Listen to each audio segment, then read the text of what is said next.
Yasin's family moved from Iraq to England when he was just a young boy. Yasin did not want to leave his home in Samarra, but his father said that it was best for the family because it was not safe to live there anymore, and he wanted his son to grow up in a country that was accepting of all people. Yasin's father told his son that England was a multicultural country where people lived and worked together regardless of race or religious beliefs. Although Yasin was not happy about leaving Iraq, he soon settled into his new life in a big city called London. London was very exciting with its tall buildings and museums, and Yasin especially liked the London Planetarium and the big River Thames with all of its old bridges. Yasin even made friends with a boy who lived next door, called Andrew. All summer long, Andrew and Yasin played in the park or went to the zoo with Andrew's mum. Andrew shared his toys and his comics with Yasin and told him all about his favorite superheroes. They even built a camp in Yasin's back garden where they would hide from the grown-ups.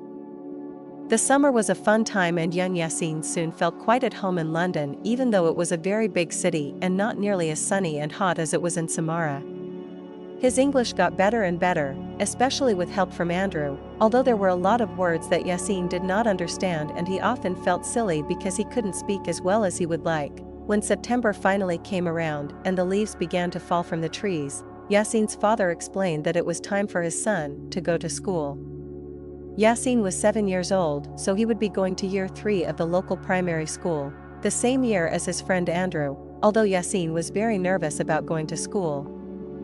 His father and mother assured him that it would be a fun place where he would meet lots of new friends and learn lots of interesting new things. English schools are supposed to be very good, said Yasin's mother, and your English will get better in no time, assured his father. Yasin was still not convinced, but when Andrew knocked on the door that morning with a big smile on his face saying how fun it was going to be at school, Yasin felt much better because he trusted his friend. The two boys chatted all the way to the school gates. Andrew told Yasin about the playground and who was the best teacher and what boys were the most fun and what girls were pretty and how they often served custard for pudding at lunchtimes.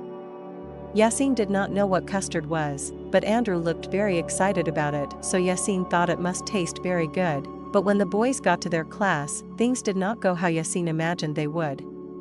The teacher told Andrew to take a seat at the front of the class as she introduced Yasin to the rest of the children. He did not like standing up in front of the class, and one boy shouted that he was a smelly foreigner. The boys and girls all laughed. And then another boy made fun of Yasin's accent when he was asked to say his name and where he came from. I can't understand him, miss. He can't even speak English, said the nasty boy. Finally, Yasin was allowed to take a seat at the back of the class, but he wished that he was sitting next to Andrew as he felt very alone. The girl sitting beside him kept looking at him in a strange way that made Yasin uncomfortable, and during the lesson she put her hand up and asked the teacher if she could move places. Yasin did not understand what he had done to offend the girl. When the bell went, it was time to go out into the playground. All the children closed their books, put on their coats and headed out of the door into the bright autumn sunshine. The teacher kept Yasin back for a moment and gave him a badge with his name on which she pinned to his jumper. There you go, she said with a smile. Now all of the children will be able to learn your name. Yasin thought that the badge looked silly, and when he went out into the playground all of the children began pointing and laughing. You've got a girl's name, said a small boy with blonde curly hair. Yasin wanted to explain that it was not a girl's name, but he was too nervous. When Yasin got nervous, his English was not very good and the words always got stuck in his throat. He was very sad and wanted to run out of the playground back to his mother and father and never return to school again. But just as he was about to run, he heard a familiar voice, "Hi Yasin." And when he looked up there was Andrew standing right beside him. Andrew looked at the children gathered around and shook his head. "What's wrong with you lot?" he asked. "I told my friend Yasin that school was fun." "Why are you ruining it for him? He's different," said a very tall girl who was standing at the front of the crowd. "So are you," said Andrew. "You are the tallest girl in the whole school and you don't like it when people make fun of you, do you?" Then Andrew looked at the boy with the curly hair. "And you don't like it when people say that you have girl's hair," he said to the boy. "We are all different and that is what makes us interesting." What would life be like if we were all the same as one another? There was silence among the children. Then Yasin lifted his head high. Boring, he said with a smile. That's right, exclaimed Andrew, returning his friend's smile. Really boring, and with that all of the children began to laugh. Really boring, they chanted at one another.